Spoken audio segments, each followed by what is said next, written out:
Assalamualaikum warahmatullahi wabarakatuh. Waalaikumsalam warahmatullahi wabarakatuh.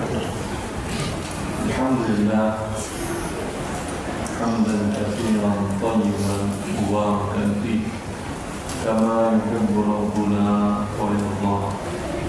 Asyhadu an la ilaha illallah wahdahu la syarika lahu wa asyhadu anna Muhammadan abduhu wa rasuluh.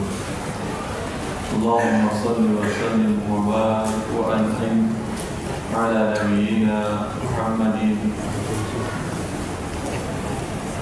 wa alihi wa sahbihi ajma'in. Ikhwani wa akhwati fillah, tema yang akan kita bahas berani menjadi miliarder. Berani menjadi miliarder. Berani menjadi miliarder. Siapkan mental dulu. Jadi yang sudah siap mental pun jadi yang penting mental sih ya. Jadi tidak Allah Ustaz. Itu juga berani jadi presiden, siapkan mental jadi presiden. Masalah jadi presiden atau tidak ada masalah. Ya. Bagi yang belum menikah berani menjadi kepala keluarga. Ya. Dan seterusnya. Akan tetapi keberanian tidak diikuti dengan ilmu dan kompetensi dalam hal tersebut, dia berubah menjadi kecerobohan atau kalau bahasa hariannya nekat. Ya. Tidak penuh perhitungan. Seperti itu. Maka bila hanya modal berani saja, tidak diikuti dengan kemampuan mempelajari ilmunya, maka keberanian tadi malah menjerumuskan seseorang pada kehancuran. Ketika Allah mengingatkan, wala tulqu bi aydikum ila tahlukah, janganlah kalian jatuhkan diri kalian ke dalam kehancuran. Maka berani yang tidak diikuti dengan ilmu dan kemampuan, tentu dia menjadi sebuah kehancuran. Kalau bahasa sekarang crazy namanya, gila namanya. Nah, sehingga kaya tadi menjadi crazy rich. Itu. Wah, saya tidak tahu istilahnya. Sultan.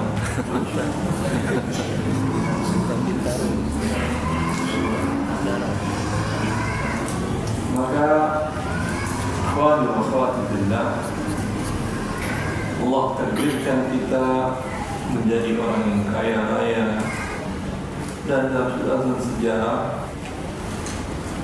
kaum muslimin tidak pernah berkeinginan menjadi orang kaya, akan tetapi rezeki itu Allah berikan kepada siapa yang Allah kehendaki. Semua manusia ingin jadi orang kaya, tapi tidak semua manusia Allah kehendaki jadi orang kaya yang memiliki kekayaan. Akan tetapi kalau kita mengetahui bahwa kekayaan itu gampang dalam hidup, seperti yang diucapkan oleh Nabi SAW, man asbaha mu'afan fi sirbihi, mu'afan fi aminan fi sirbihi, mu'afan fi jasadihi, walahu qutu yawmin faqad hidat lahu dunya bihadan fiha. Ternyata untuk jadi orang sultan atau miliarder dan seterusnya tidak sulit.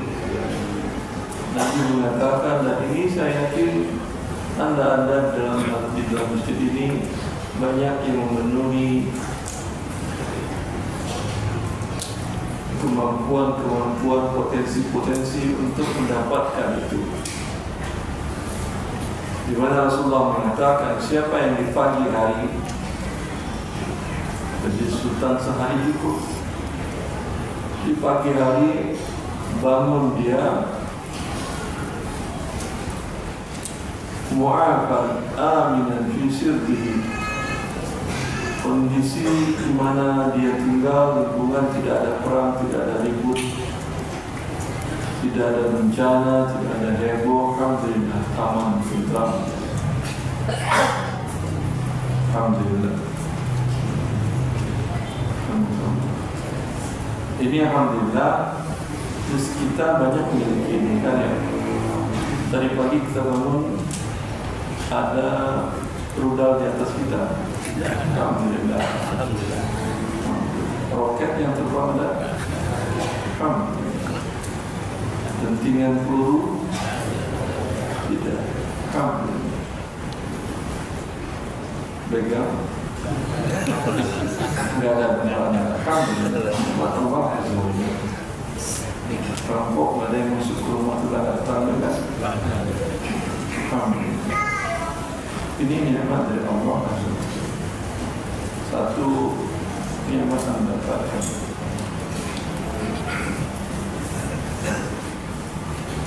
Mu'afan fi jasadi. Komponen kedua untuk menjadi benar-benar sultan tadi, mu'afan fi jasadi. Bangun tidur alhamdulillah tidak stroke, sehat tubuhnya, gulanya normal, kolesterolnya aman, ginjalnya aman. Alhamdulillah, di antara yang hadir mungkin 90% sudah seperti ini. Dan sisanya Allah a'lam. Mungkin flu, ada flunya yang ganas, ada yang flunya biasa, dan seterusnya. Jadi penyakit yang semakin maju, kedokteran penyakit semakin banyak yang ditemukan.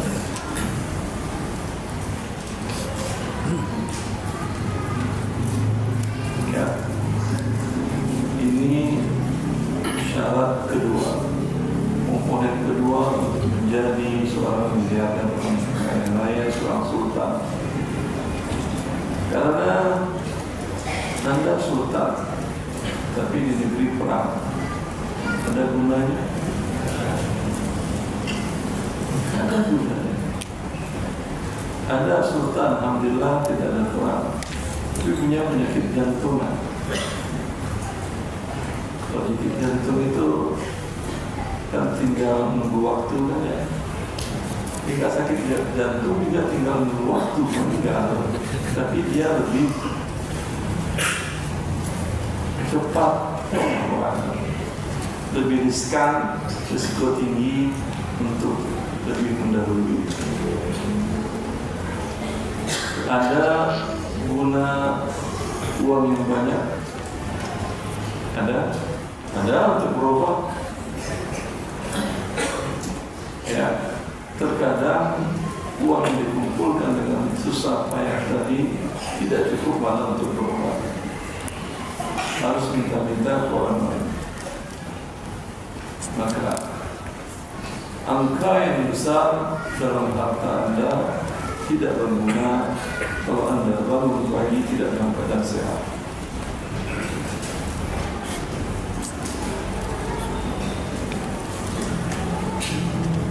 Kemudian komponen ketiga, walahu qutu yaumi. Alhamdulillah, hari itu pagi tadi Anda bangun, alhamdulillah, lihat di kulkas masih ada yang dimasak untuk hari ini. Alhamdulillah, beras masih ada. Alhamdulillah, aman sehari ini. Kata Nabi, faqad hizat lahu dunya bihadafiha. Sungguh telah dikumpulkan untuk orang ini dunia dengan seluruh keindahannya. Itulah keindahan dunia. Bila kita sakit, sebanyak apapun keindahan dunia tidak akan ada gunanya. Waktu COVID, ada guna keindahan dunia? Tidak. Tidak indah-indah dunia. Ya, tidak ada ramai-ramainya dunia. Semua berada dalam ruangan, bahkan tidak boleh bercampur dengan anak istri dalam satu ruangan.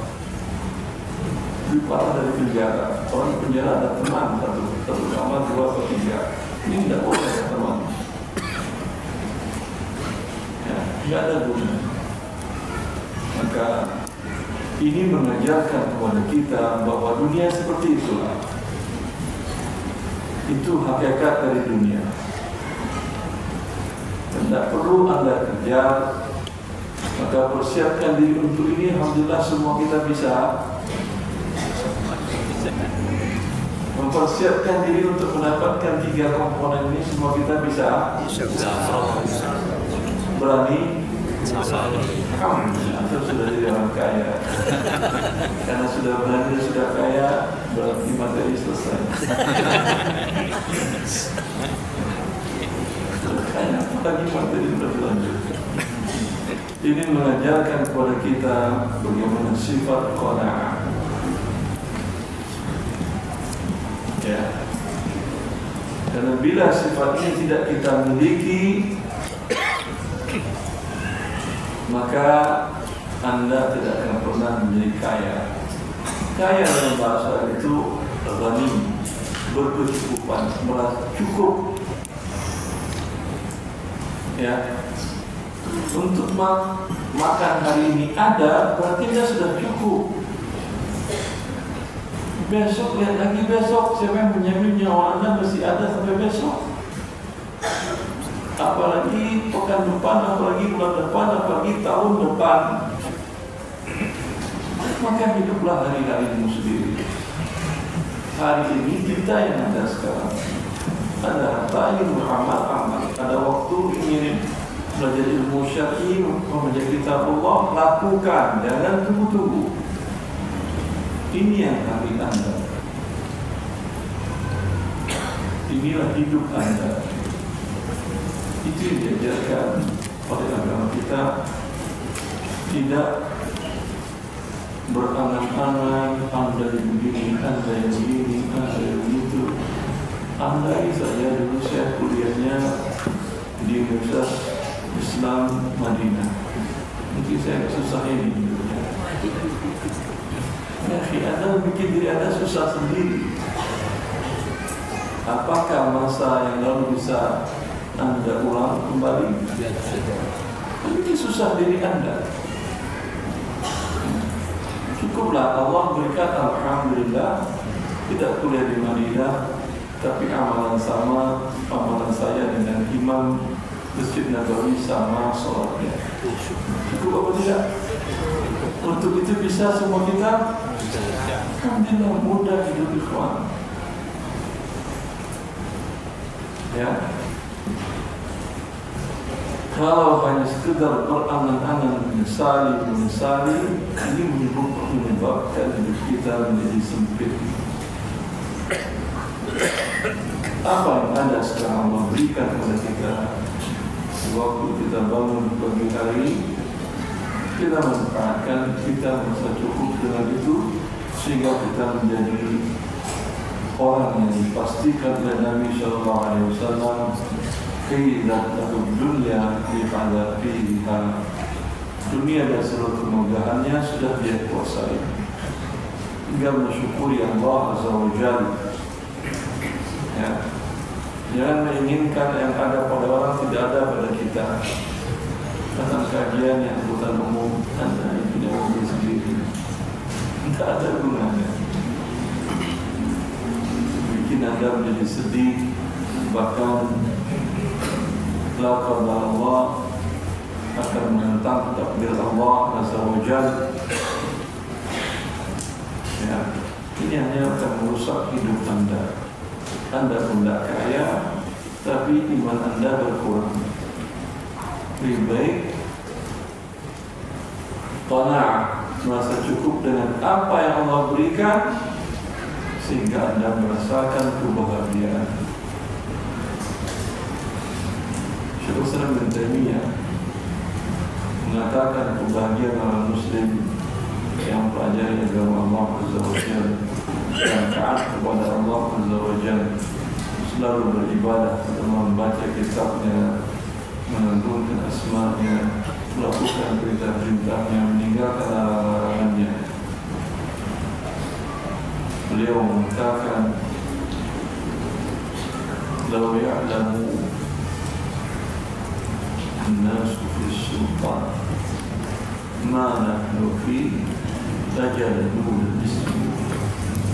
Kalau para sultan-sultan, para penguasa, orang-orang kaya dunianya tahu bagaimana bahagianya kita, kata beliau, bagaimana bahagianya yang taat kepada Allah, bagaimana bahagianya orang-orang yang selalu berzikir dengan Allah, membaca kalam Allah, melakukan perintah-perintah Allah, mereka mungkin akan pukul kita dengan pedang untuk merampas kebahagiaan tersebut. Itulah kebahagiaan. Kebahagiaan adalah cerminan keimanan Anda. Kecukupan, merasa cukupnya Anda dengan nikmat Allah, Anda berarti meyakini bahwa Anda Maha Adil.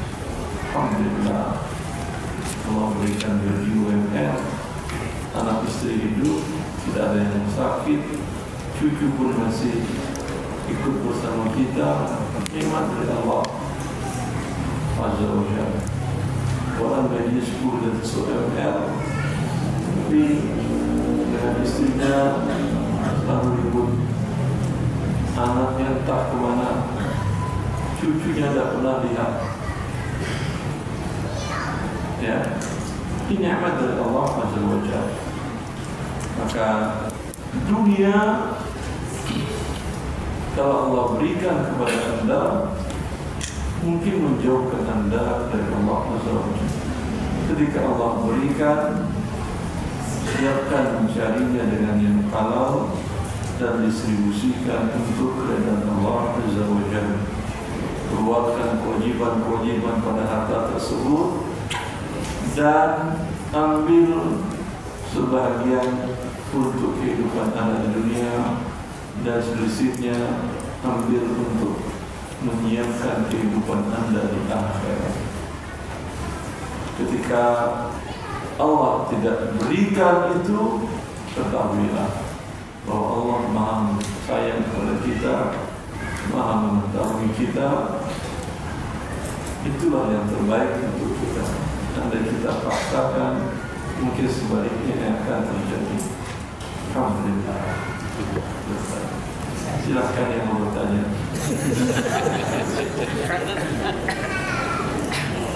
Betul, kasih pertanyaan.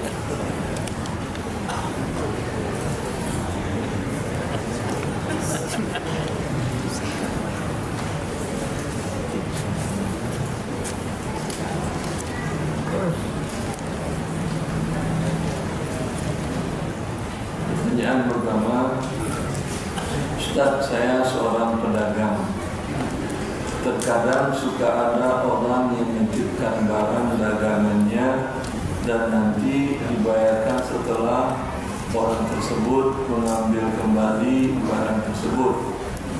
Uang yang dibayarkan oleh saya sebesar barang yang terjual, dan jika ada barang sisa ditukar oleh dia dan diganti dengan yang baru. Pertanyaan saya, apa boleh sistem seperti ini, Ustaz? Sedangkan barang tersebut belum punya saya, tapi sudah saya jualkan. Syukran. Jazakallah. Dua kemungkinan akan. Kalau dari awal si pemilik barang menjual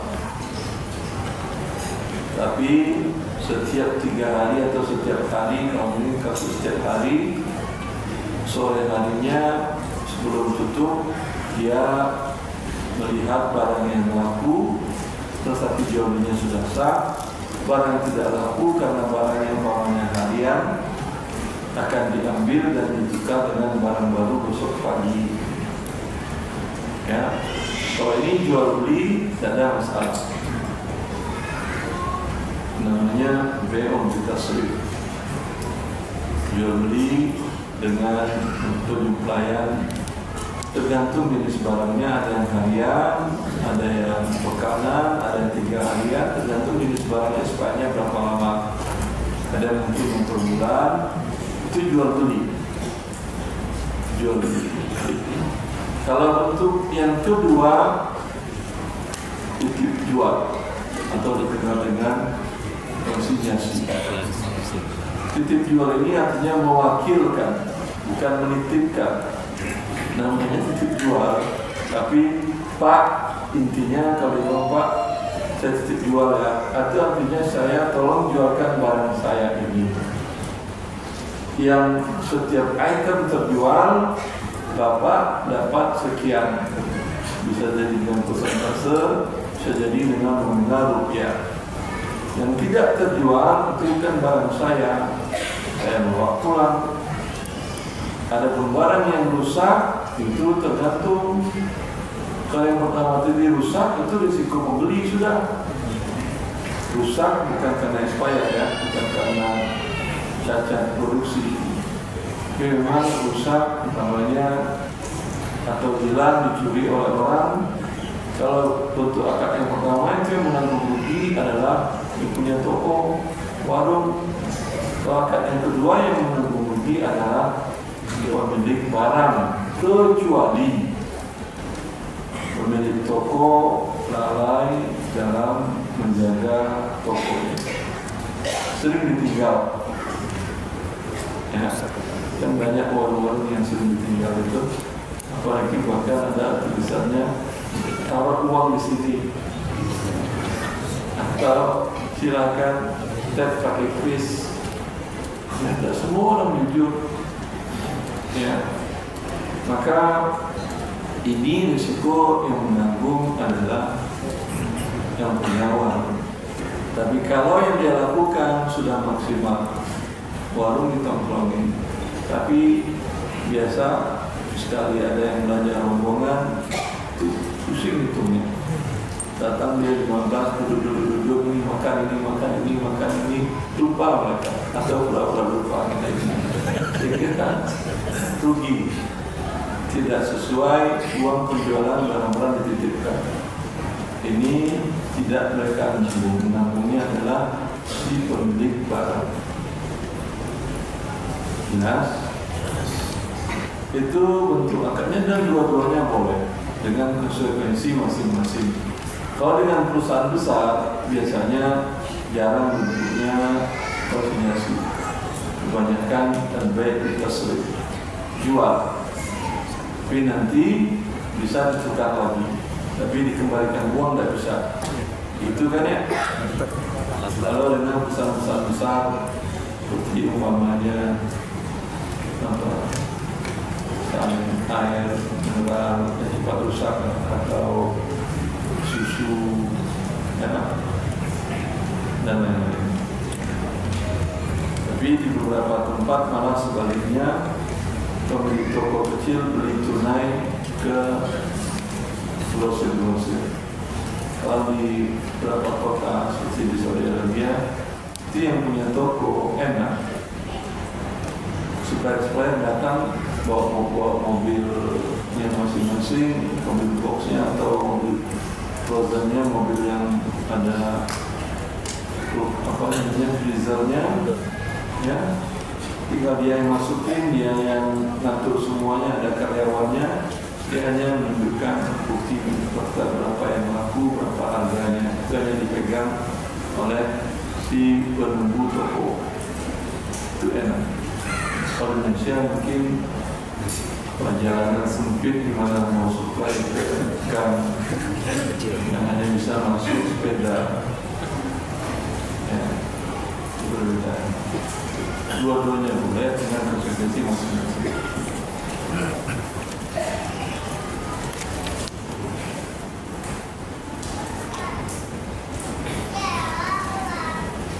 Ibu dari istri saya sudah meninggal. Masya Allah, semoga Allah merahmatinya dan mengampuni dosanya. Bapak dari istri mertua saya, bapak dari istri mertua saya. Berarti bertanya ke bapak ya. Ibu istri. Ibu dari istri saya sudah meninggal. Bapak dari istri atau mertua saya berniat untuk menjual tanah dan sawah yang ditempatinya. Tanah dan rumah tersebut punya bapak mertua saya, karena itu beliau dapat dari warisan. Lalu bapak mertua saya berniat untuk membagi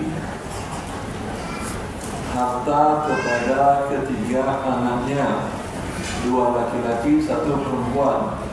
Jadi berniat jual jadi. Paham saya? Tadi niat menjual, sekarang niat bagi.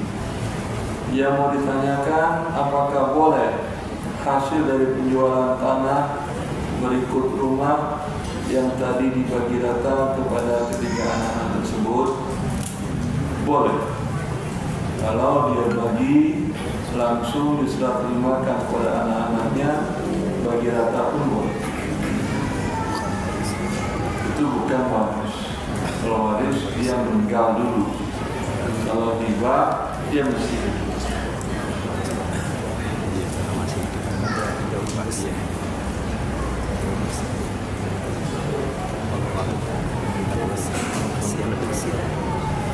Ini pertanyaannya.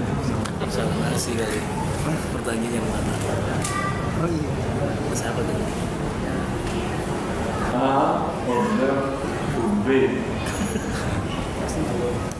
B minta dana ke D.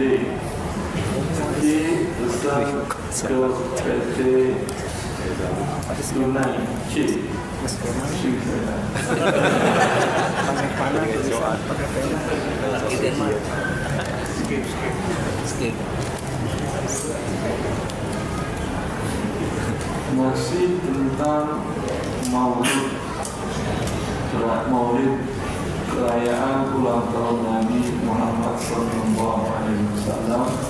Apa hukumnya? Mohon penjelasannya. Syukran. Tanya Ustaz.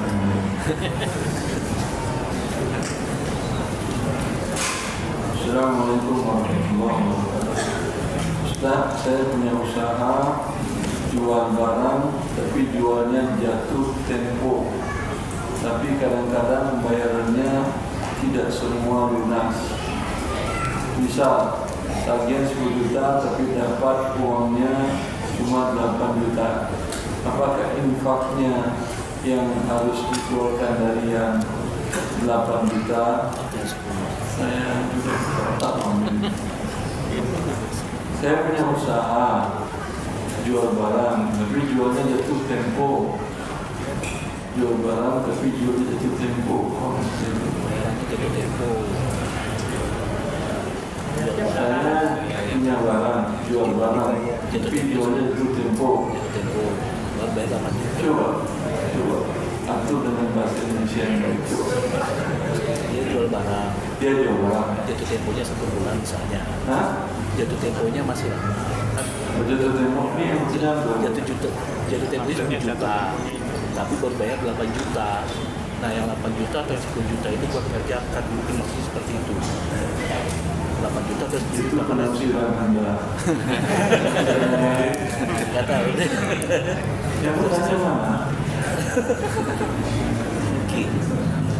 Kan tanya begitu. Ada yang bertanya. Jelaskan. Penafsiran kalau saya tidak paham. Jatuh tempo 10 juta. Jatuh tempo 10 juta. Bayar 8 juta. Ya, biasakan Ikhwan. jika antum menulis setelah menulis minta orang dekat anda baca, tolong baca hadis. Ya, kadang kita nulis itu yang kita tuangkan kayaknya kita paham, tapi minta orang nulis orang lain baca, disampaikan kita lagi mungkin salah, maksudnya ada tambahan 2-5 kata, 2 atau 3 kata, 2-3 kata yang hilang itu angkanya dari 1 miliar menjadi lagi 800 juta. 200 juta itu korupsinya. Ya, biasakan seperti itu sampai menulis WA pun begitu. Tujuannya ingin menguji, tapi istri pulang sampai di rumah marah-marah. Ya, karena seperti tadi, nanti ketika ada baca kitab ini menghina istri dengan cara begini. Ya, kalau perlu sholat istighfar dulu. Iya benar. Ini adalah keselamatan dunia dan akhirat Anda. Ya, apakah ini baik untuk dunia dan akhirat Anda? Allahumma inni astaghfiruka bi ilmika astaghfiruka bi fadlika wa anta ta'lamu ma a'lam wa anta 'allamul ghuyub. Allahumma in kana hadhihi al-kalimat khairan fi dini wa dunyaya wa akhirati amri 'ajli wa ajlihi faqdur fihi wa barik fihi.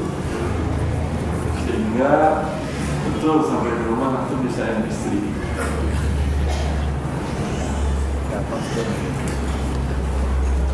Ustaz, izin jika Ustaz paham tentang visa Foroda atau visa mujamalah, mohon penjelasannya. Visa Foroda adalah visa undangan kerajaan. Apakah kerajaan menghadiahkan untuk tamu undangannya atau kerajaan menjual belikan? Barakallahu fiik.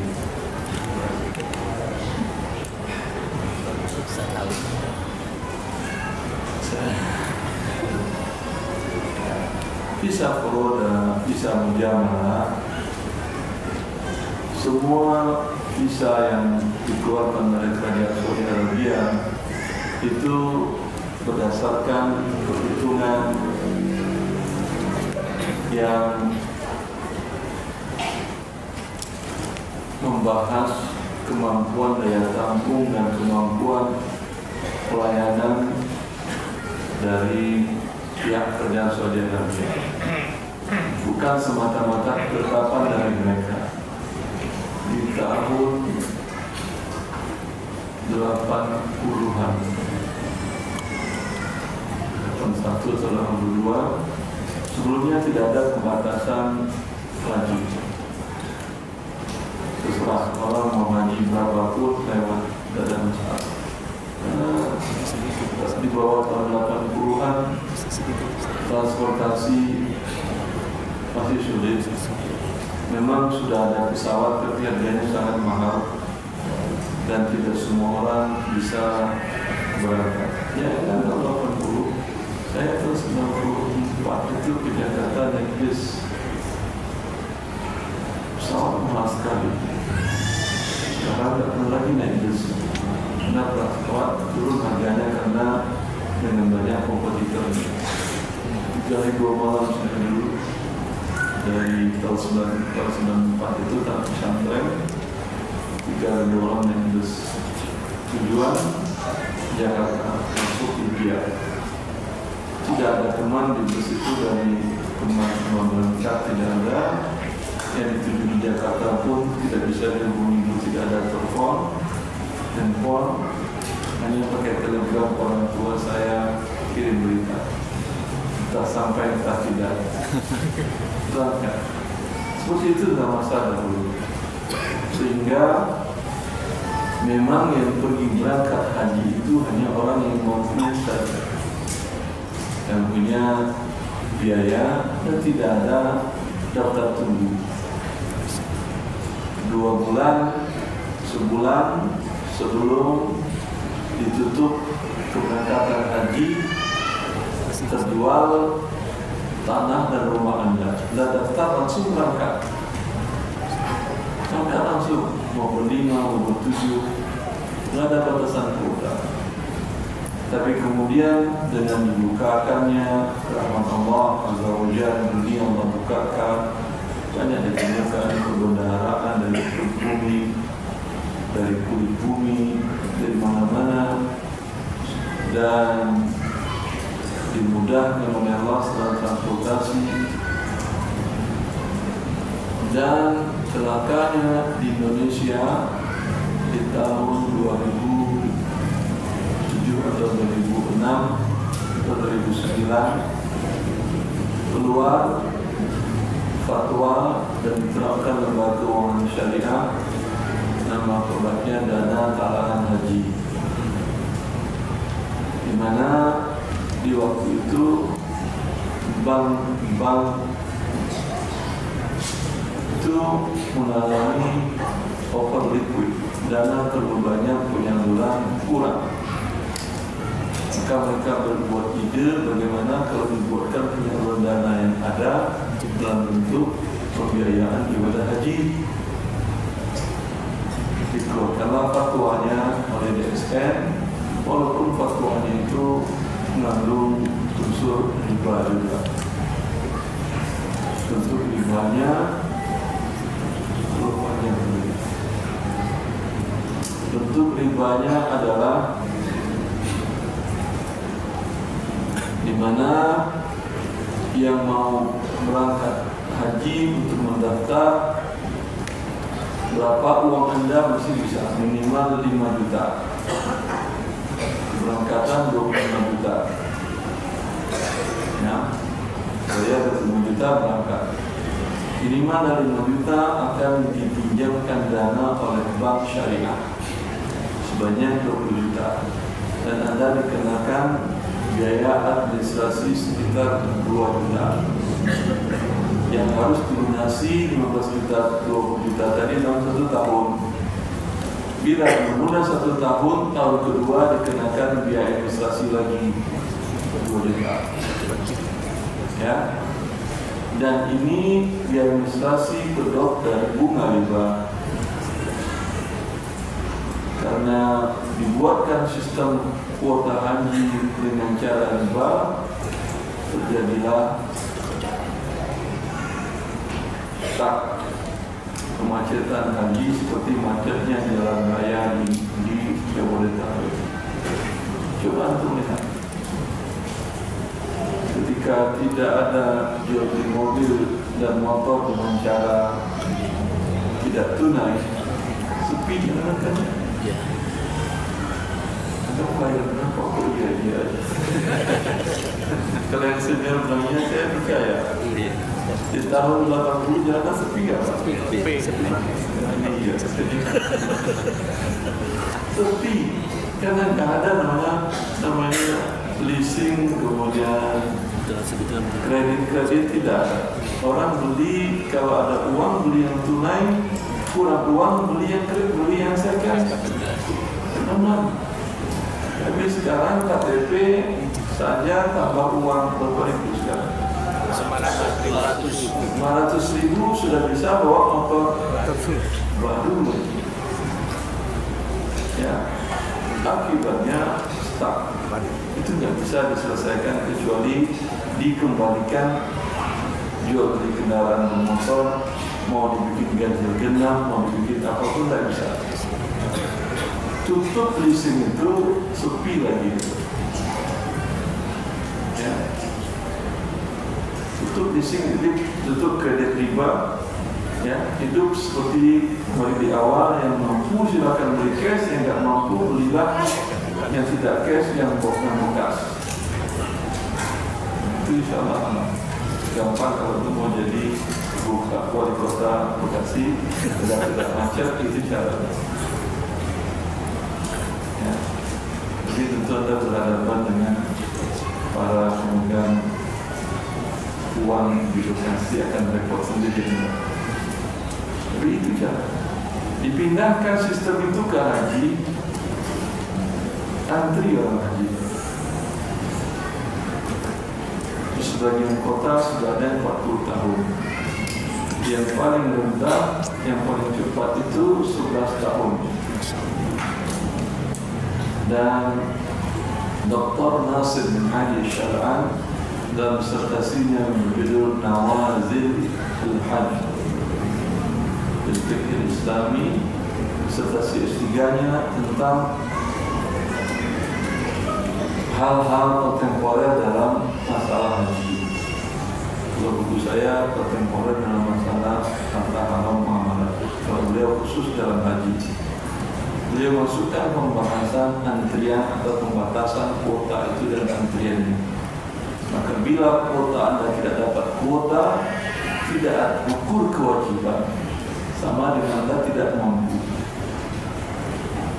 Tidak perlu Anda harus daftar 20, 20, 30, 40, karena tidak wajib. Yang sudah daftar ya tunggu aja. Kecuali kalau ada butuh dananya ya ambil. Ngapain Anda butuh dana minjem ke orang, sedangkan ada dana Anda nongkrong di bank untuk haji tadi.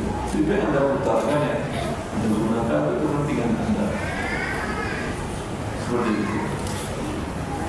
Dengan startnya tadi bermunculanlah ide mujamalah atau produk tadi.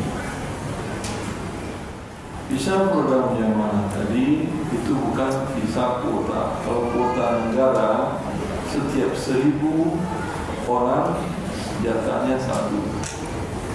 Penduduk Indonesia yang muslim anggap 200 juta, berarti kuotanya dikeluarkan visa oleh Kerajaan Saudi 200.000 visa.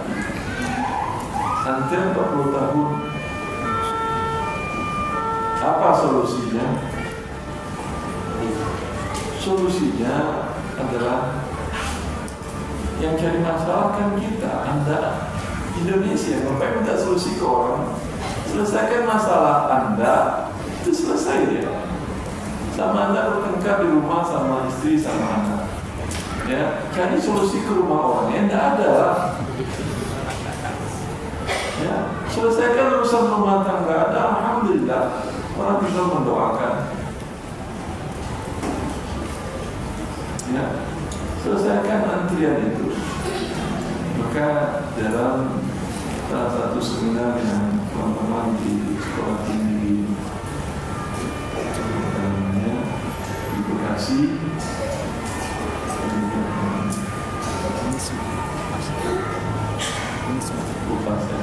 tingginya buat seminar nasional tentang visa haji tersebut, maka kemudian direkomendasikan ke Kementerian, dulu masih di bawah Kementerian Agama.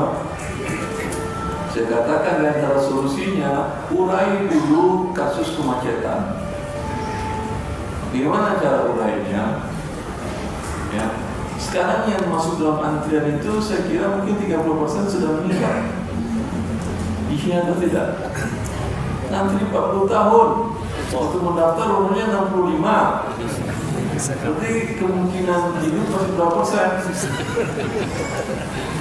Ya, belum lagi berangkat di atas tandu, kemungkinan hidup untuk berangkat berapa persen kan? Orang Saudi Arabia pusing. Ini warga di Indonesia sudah banyak meninggal di sini, yang dikirim orang yang meninggal di sini semuanya. Ya, maka diputihkan itu data lagi. Sebelum selesai tidak ada pendaftaran baru yang akan berangkat. Selesaikan dulu kasus. Kan begitu dalam hidup kan ya. Setelah selesai PR Anda, baru ambil proyek yang baru. PR belum selesai, Anda sudah sibuk main-main yang lain. Selesaikan dulu. Ya, maka selesaikan dahulu. Tutup pendaftaran yang baru, yang ini selesaikan. Data ulang lagi yang sudah meninggal, coret dananya kembalikan kepada ahli warisnya. Kemudian diberangkatkan karena tidak ada lagi daftar baru, dan kemudian tadi komposisi mungkin berubah kan sudah banyak meninggal, otomatis masuk antrian di bawah sampai selesai. Mungkin butuh Untuk menyelesaikan 40 tahun tadi mungkin butuh 10 atau 20 tahun. Ya. Setelah itu nanti kembali kepada sistem awal lagi.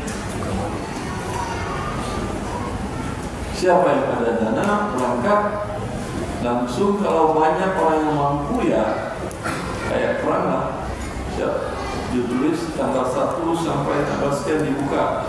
Kalau penuh kuota tutup. Masuk 1 Muharram 1447 silakan mendaftar, bayar tunai.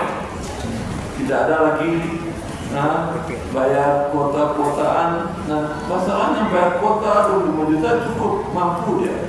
Nanti ternyata berangkat kemarin berapa? 100 berapa? 108 juta. Ya. Itu sisanya siapa yang kuat? Terus dana gimana tadi? Kembalikan lagi dana kepada umat, diurai lagi. Itu mungkin ribut. Itu bagian dari solusi. Ya. Biarkan mereka yang mengembangkan dana itu, karena dana dikembangkan oleh pemerintah. Ya, masyarakatnya lebih dekat. Nanti kita berangkat haji ini uang kita masih ada enggak? Ya, seperti itu. Karena itu maka muncullah visa mujamalah forodha. Mujamalah forodha itu di luar visa kerajaan Saudi Arabia. Untuk warga negara mereka pun, mereka memang tidak ada kuota 1/1000. Mereka di negara mereka kuotanya adalah per 5 tahun.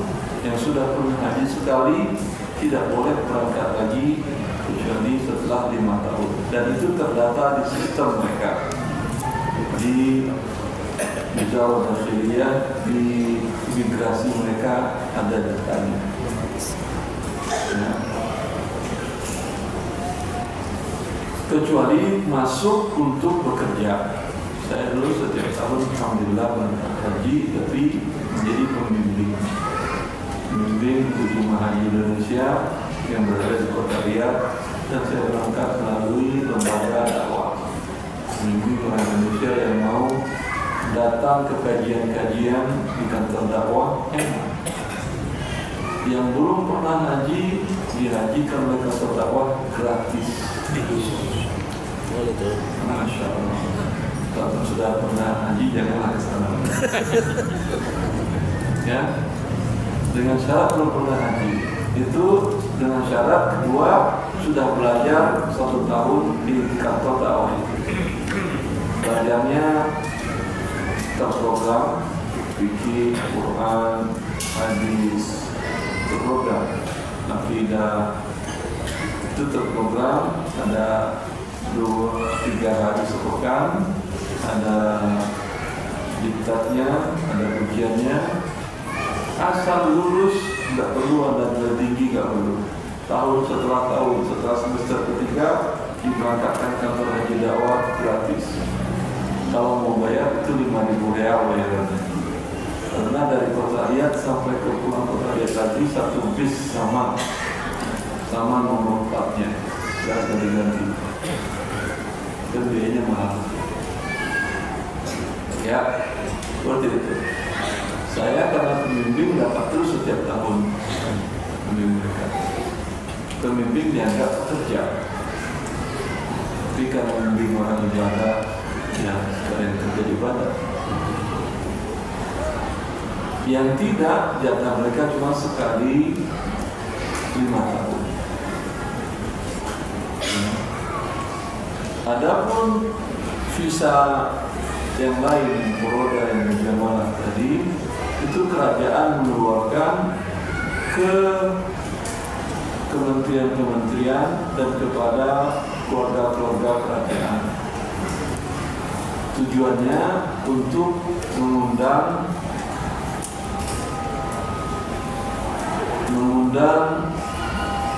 untuk mempererat hubungan bilateral antara dua negara, antara kementerian atau antara orang-orang tertentu, orang-orang tokoh-tokoh di kerajaan. Sehingga umpamanya Kementerian Pertahanan di Saudi Arabia mengeluarkan visa haji mengundang 10 orang atau 30 orang atau satu pesawat dari Kementerian Pertahanan di Indonesia itu bisa menjawab dan corona. Saya haji pertama berangkat dengan visa ini, itu yang mengundang adalah raja waktu itu, raja visa namanya Duyuf Qadimul Haramain Asyarifain, tamu raja. Tapi kita nggak pernah bertemu dengan yang muda. Yang penting haji sebagai tamu raja itu sebuah fasilitasnya. VIP. Mana-mana bus kita itu diiringi dengan bus es krim, snack, roti, mana-mana di Mina, di Arafah, ya, lapar langsung tinggal ambil aus, tinggal dibagiin belakang kita mobil kita. Tidak ada yang dapat batas seperti itu, gratis. Ditulis di visanya Duyuf Qadimul Haramain Asyarifain, berangkat dengan pesawat khusus dari Sultan. Dari Sultan, tidak usah dari Sultan. Dari Sultan naiknya Garuda sampai di Malaysia baru pesawat khusus. Pesawat charteran, ya, itu berangkat dari Indonesia ada sekitar 100 para tokoh-tokoh, para dai, para rektor.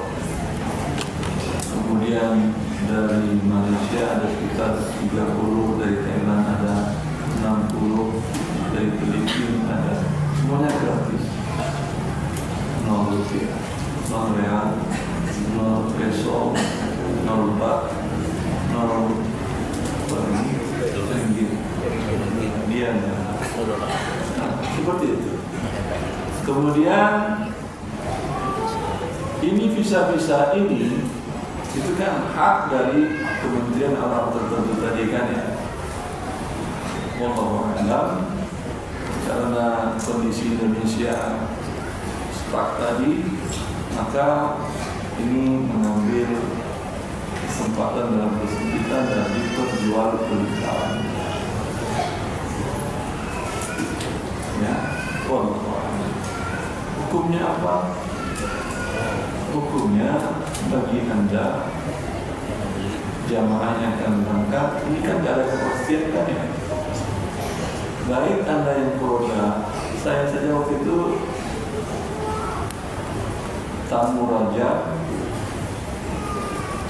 2 hari sebelum 3 hari sebelum berangkat diberitahukan siapkan paspor. Saya tidak ada paspor. Subhanallah, dibantu oleh teman-teman Jakarta. Ada yang bekerja di imigrasi, dibuatkan paspor 1 hari. Besok saya stop ke atas agama Saudi, hari ketiga berangkat. Ya. Sama dengan yang produk-produk itu. Cuma kalau produk itu lebih nyaris lagi. Mungkin berangkat, mungkin tidak, pemberitahuannya tidak ada. Yang berangkat sekarang sudah sampai bandara, belum lagi ke kampung masing-masing. Anda ternyata tidak beruntung. Ada bayarannya mahal. Berarti ini gharar, jawabannya iya. Kan tidak bisa. Mau travelnya, mau agennya, mereka tidak ada yang bisa memastikan berangkat. Iya atau tidak? Dan bahkan di tahun kemarin semuanya bisa memastikan tidak ada yang berangkat. Itu bukan gharar lagi, penipuan. Karena punya adalah haram bagi Anda.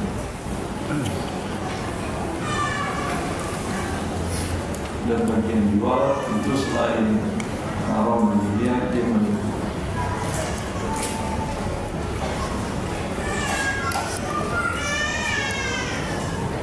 Saya selanjutnya, bagaimana hukumnya menjual barang halal namun berpotensi digunakan untuk maksiat?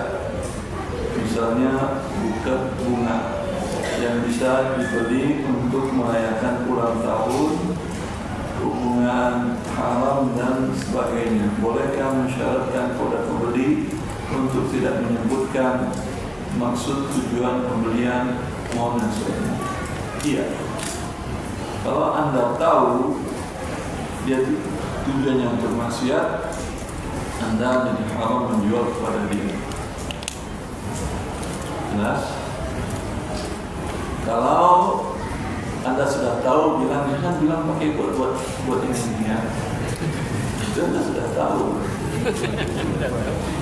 Kalau dia tidak ada manfaatnya yang halal, seperti umpamanya tembakau. Tembakau bisa digunakan untuk selain untuk rokok. Ada penggunaannya tembakau. Iri. Buat nyambung. Iri. Pinang. Tembakau bukan pinang. Tembakau itu gini mati ya sih. Itu nikotin itu satu batang rokok itu diambil nikotinnya, suntikanlah ke dalam. Belum selesai suntiknya Anda sudah mati, membeku darah Anda. Pernah dulu saya kecil rokok, untuk rokok, sisa rokok dimasukin ke air, nanti kita main cari lintah. Lintah tahu kan ya? Bukannya pakai darah, lintah air. Kita ambil, kita masukin, dalam waktu tidak sampai 10 detik itu membeku kental. Yang namanya kok saya nggak perlu buku Ustaz? Ada Ustaz? Adalah nikotinnya dalam jumlah kecil. Kalau langsung dimasukin sama Anda kayak lintah, sudah buku Anda. Ya. Maka manfaatnya hanya untuk pestisida. Ya, dibuat, dibiarkan 3 hari, difermentasi, kemudian air fermentasinya disemprotkan untuk membunuh hama. Itu fungsinya. Maka ini nggak bisa. Ini fungsinya hanya untuk yang halal. Sedangkan pestisida terlalu mahal, biaya pestisida organik dengan menggunakan tembakau. Maka ini walaupun tanaman pada dasarnya adalah halal, tapi penggunaannya untuk yang haram, bertani pun hukumnya haram menanam tembakau.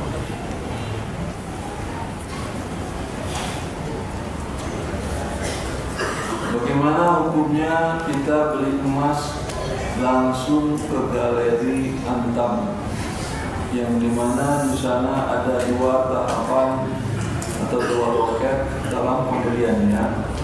Apakah termasuk riba? Kalau misalkan riba, apa boleh kita akali dengan adminnya untuk mengambilkan barang yang kita beli saat ya. Kalau ngikutin alurnya iya riba, karena syarat menukar emas dengan rupiah itu ya dan biarin. Serahkan uang, terima emas di satu majelis. Kalau diserahkan uang di sini nggak ada emas, pindah dulu ke situ.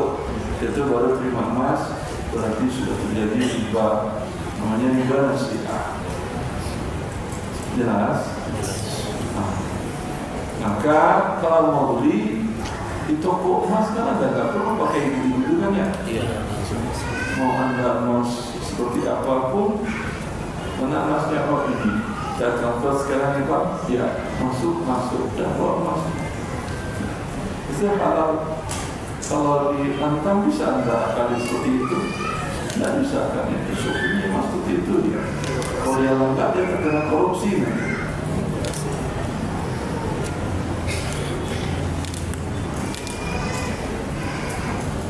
Adakah akad yang bisa dipakai oleh sebuah lembaga keuangan untuk pembiayaan seperti biaya masuk sekolah, biaya berobat dan sejenisnya selain barakallahu fikum? Pembiayaan itu berarti bisnis kan ya? Orang sakit mau dibisniskan juga. Berarti tadi apa? Berobat mau dibisniskan. Sekolah, pendidikan mau dibisniskan juga. Nah, makanya di negara kita aturannya lembaga pendidikan di bawah yayasan atau PT. Yayasan. Ini menunjukkan bahwa tujuan mencerdaskan warga negara Indonesia itu bukan bisnis.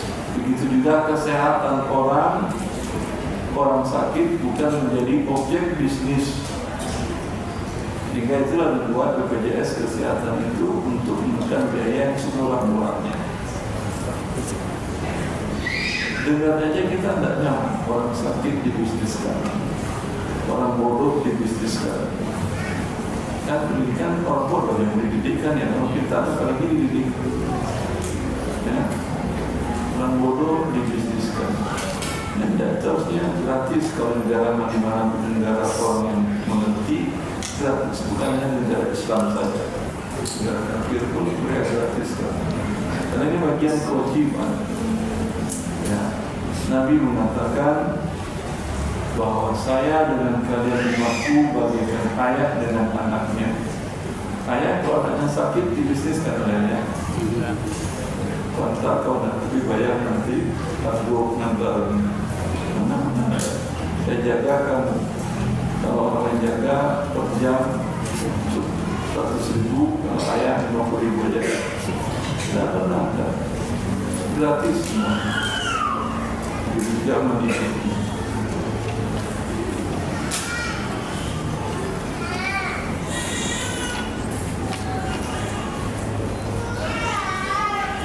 Kecuali berobat dan pendidikan yang sifatnya tidak urgent. Apa contohnya? Seperti S2, S3 itu penting. S2, S3 penting. Kalau penting ini berapa persen kita yang dapat kepentingan di sini? Anda yang wajib belajar 9 tahun kan ya, itulah yang penting, itu dasar-dasar. Adapun yang ke atasnya S1, S2, S3 tidak semuanya. Kalaupun diwajibkan, tidak semua orang bisa. Ya, diwajibkan dan digratiskan, tidak semua orang tamat. Ditamatkan aja dah, berarti bukan S2 namanya, bukan S1 namanya. S1 namanya. Enggak 1, enggak 2, antara 1 dan 2. Sudah lah. S-nya sudah. Nah.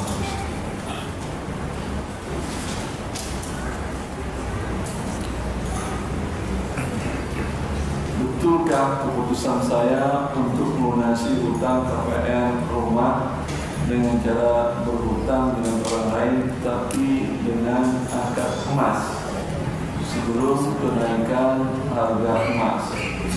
Tolong beri nasihat saya untuk menghadapi hutang ini, menghadapi lepas dari riba, menghadapi inflasi. Allah mengatakan, "Man jaa'a mau'izatun min rabbih fantaha." Siapa yang datang kepadanya peringatan pelajaran bahwa Allah mengharamkan riba, dia berhenti. Ya, berhenti bagaimana caranya? Dikat akadnya. Kalau dia berhutang, walaupun hutang non riba, tetap berhutang. Orang yang berhutang, walaupun non riba, itu kondisi emosionalnya terganggu. Setiap ke masjid, jangan yang hutangnya tak sholat. Jadi mau ke pasar, mau keluar rumah, jangan kelihatan. Belum lagi bohong di setiap saat. Saya mau ke rumah yang mau nanti, enggak, saya lagi keluar. Ya, ditelepon, antum lagi di mana? Saya butuh uang ini. Mohon maaf, saya di luar kota. Padahal dari rumah dia ngomong di luar kota. Orang yang hidup seperti ini, sakit ini, itu hutang halal. Apalagi hutang yang halal. Maka jangan berhutang. Caranya bagaimana? Jual objek rumah Anda tadi, ya, hidup dengan kontrak cukup. Karena kontrak aman. Ya, beda dengan berhutang walaupun dengan cara yang sama. Selanjutnya, saya seorang janda 3 anak. Apabila memiliki uang di bank nilainya mencapai nisab, apakah wajib mengeluarkan zakat 2,5%? Kondisi saya tidak bekerja. Anda memiliki nisab, uang di atas nisab, dan itu uang pribadi Anda. Kemudian sudah 1 tahun, berarti kaya atau miskin? Kalau baru diterima kemarin, suami meninggal lalu terima warisan, dapat umpamanya 200 juta. Ini pada saat ini dia sudah wajib zakat? Belum. Tunggu setahun 354 hari. Betul?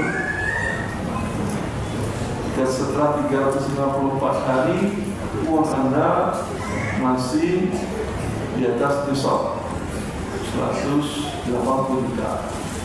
Tinggal 140 di bawah nisab. Nisab sekarang kan 170 juta. Ya, dia ukurannya emas 85 gram. Berarti Anda masih kaya, wajib dikeluarkan zakat. Sama juga zakat fitr, beras untuk makan besok masih ada beras. Namanya makan hari Eid itu sekitar 2 kilo. Beras di rumah Anda ada 5 kilo, wajib dibayarkan zakat fitr. Kalau tidak cukup, yang 2 kilo tadi diamankan dulu, sisanya seberapa aja ada. Dari Allah nafsan, illa usaha. Allah tidak membebani seseorang melainkan sesuai dengan kemampuannya.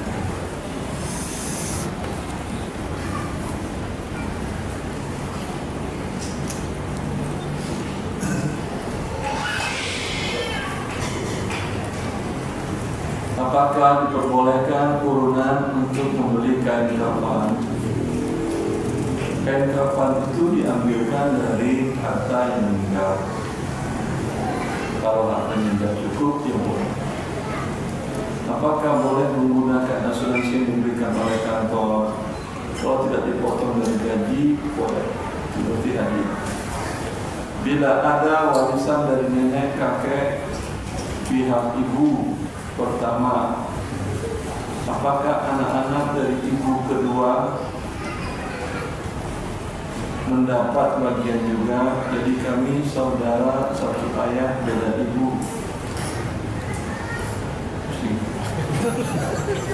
Ada warisan dari nenek kakek pihak ibu pertama, apakah anak-anak dari ibu kedua? Berarti bukan nenek kakeknya. Mendapat bagian tidak. Berarti bapaknya punya 2 istri, ya, dan punya beberapa anak. Anak dari istri yang pertama, bapaknya meninggal, bahkan kakeknya meninggal. Yang bertanya ini dari istri kedua, apakah dia dapat warisan? Kan dia tidak ada hubungan apa-apa. Tidak ada warisan.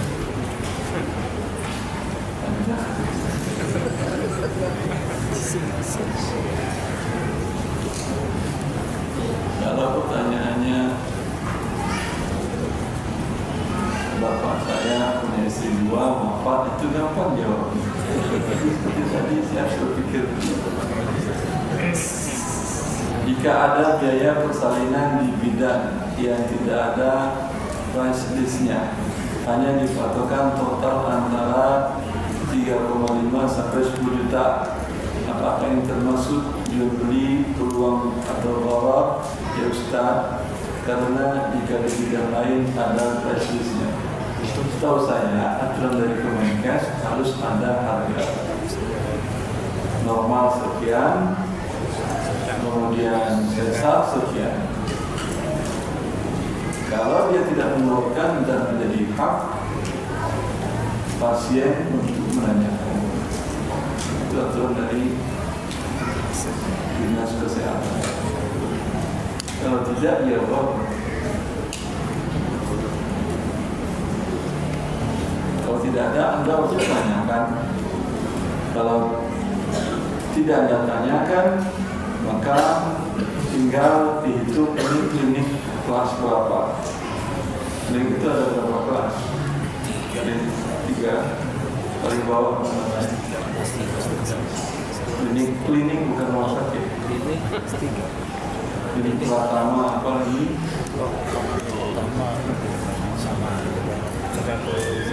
Cuma satu klinik pertama. Pratama dan utama. Pratama dan utama. Yang utama yang mana itu? Biasanya banyak spesialisnya. Lebih banyak spesialis yang utama. Pertama cuma satu, pokoknya bersalin atau anak atau lain-lain gitu ya. Lihat ini kliniknya umpamanya yang satu saja, bersalin saja. Lihat klinik lain berapa harganya, segitu yang wajib dia bayar. Kalau diminta lebih, ya ajukan. Kalau ajukan capek, viralkan. Indonesia mah kalau ajukan pengadilan ke polisi itu capek aja, yang gampang viralkan. Foto viralkan. Itu atau di mana-mana gampang di resort, tak Anda dapat. Saya bekerja sebagai seorang sales di perusahaan payment gateway. Perusahaan saya membuat platform yang diminum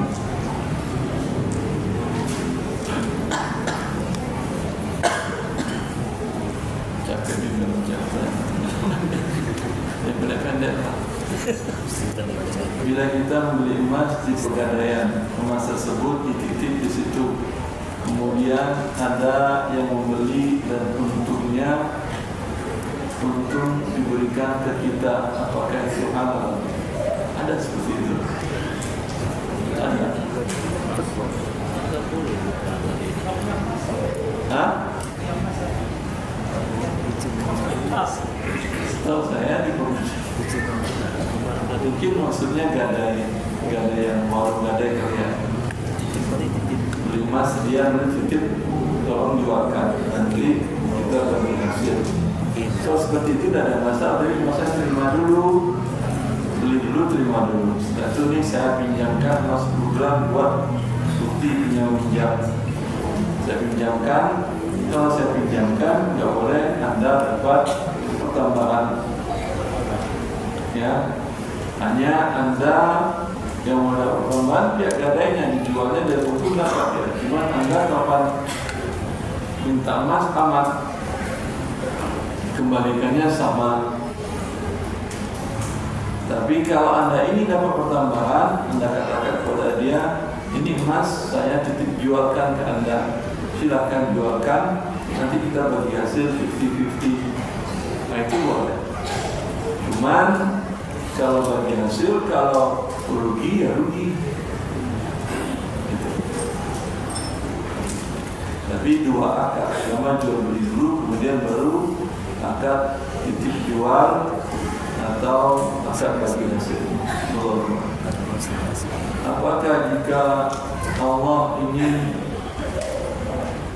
menaikkan derajat seorang hamba, maka akan diambil semua hartanya seperti kembali ke nol agar kelak rezeki yang datang lebih berkah. Jazakallah. Wallahu a'lam. Kasus per kasus mungkin beda-beda. Kalau Qarun kita titik nol sudah. Maka Allah yang menaikkan derajatnya. Dalam fakasaf di fakasaf Nabi wa bidarihi al-ard. Kami tenggelamkan Qarun dengan harta dan rumahnya ke dalam bumi. Nol. Ya. Kalau Anda mendapatkan harta dengan halal, lalu kemudian ditipu sehingga sampai titik nol, mungkin iya Allah ingin menguji Anda. Ya. Tapi kalau Anda dapatkan dengan cara yang halal dan habis ketipu, apakah selesai urusan haram Anda? Tergantung. Kalau mendapatkannya dahulu dengan cara riba, Ya, sekarang sudah habis, tidak ada masalah. Tapi kalau dengan cara zalim, korupsi, itu wajib dikembalikan kepada yang dikorupsi. Walaupun ada titik nol, tidak Anda harus mengeluarkan kewajiban itu.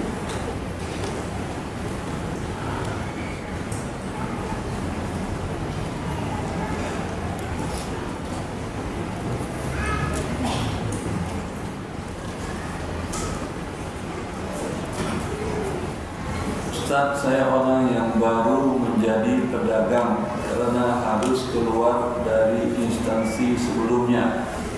Kami harus berjuang hingga harus menjual emas. Masya Allah, menjual emas harus ya. Untuk hidup. Kemudian apa berarti jual emas, bukan dagang emas. Keluar dari ini. Jadi sudah pedagang. Selesai. Jujur kami khawatir akan hal ini. Bagaimana agar kami tetap tenang dalam menghadapi takdir Allah yang terasa berat ini. Allah Maha Pengasih Penyayang. Ya, Anda masih punya emas. Tadi yang kata Nabi SAW, cukup makan hari ini. Makan hari ini ada? Alhamdulillah, ada cukup. Besok jangan pikir. Ya, makanya Kiau nggak pernah stres deh. Kiau nggak pernah nyimpan makanan untuk sebulan, nyimpan uang nggak ada. Tenang hidupnya. Ya, tidak ada jalannya sampai itu tenang. Ya. Sehingga dia bahagia. Kecuali kalau anda hijab, tidak bahagia. Apa yang disampaikan Nabi SAW cukup untuk hidup kita. Jangan pikirkan sesuatu ke depannya bagaimana. Apakah pernah Anda mau keluar dari perut ibu Anda, kita semua minta, ini saya ada nggak makan sampai mati saya nanti kalau saya keluar nih? Ini ada, ini keluar aja dari kita. Kalau nggak ada kita hitung-hitung, jangan bisa cari uang nggak nanti. Ini presiden siapa nanti ke depan ya, dengan ekonomi sulit penguatan anak nggak ada. Anda aja belum sekolah, apa sih? Udah jauh dari perut orang tua. Allah yang menjamin semua. Ini berarti Anda meragukan Allah menjamin rezeki Anda. Lan tamuta nafsun hatta tustakmala ajalha wa rizquha. Tidak ada jiwa yang mati sampai ajal dan rezekinya Allah penuhi. Allah tentukan 550.000 tahun sebelum kita akan jalan bumi. Rezeki Pak Ahmad 10 miliar 200 juta 325.000 rupiah. Tinggal 325.000 rupiah yang diterima, belum mati dia. Ada yang Anda kasih hadiah, langsung mati dia. Hati-hati kalau terima hadiah. Yang namanya rezeki terakhir. Demi Allah, seperti itu. Ya, ada salah yang kami bercerita, bapaknya operasi berat bagian penyakit dalam. Kalau operasi kan tidak boleh kan ya, langsung makan dan minum, tunggu sampai 2 kali. Ini pada saat dia habis operasi dibunuh oleh anak cucu, anak-anak sedang kelengah, cucunya bawa es krim masuk. Dia minum es krim, cucunya namanya saya kakek, makan es krim lewat. Itu rezeki terakhir. Kalau es krim belum dapat, masih hidup tuh. Gimana? Antum masih pengen uang? Rezeki terakhir. Ya. Tidak ada kita yang, jangankan kita mengatur rezeki ke depan kita. Mengatur sel-sel di tubuh kita, ada yang bisa? Ada yang bisa? Anda perintahkan jantung berhenti 2 detik dulu ya. Jangan bisa jantung berhenti 2 detik dulu. Paru-paru jangan bekerja imam itu, saya mau tidur. Tidak, dia bekerja sendiri. Itu tubuh kita. Apalagi masa depan mencari rezeki Anda, rezeki anak istri Anda, apa yang ditakutkan? Apa yang Rasulullah SAW sampaikan, itulah sebuah kaidah hidup. Man asbaha mu'afan fi jasadihi aminan fi sirrihi wa lahu qutu yawmin faqad khizat lahu dunya bihalabiriha. Tidak ada kita yang tahu masa depan kita, maka cukup hari ini, cukup untuk hidup. Anda adalah orang yang paling kaya. Sultan Ibu Kasih, tidak itu sudah ada. Semoga bermanfaat.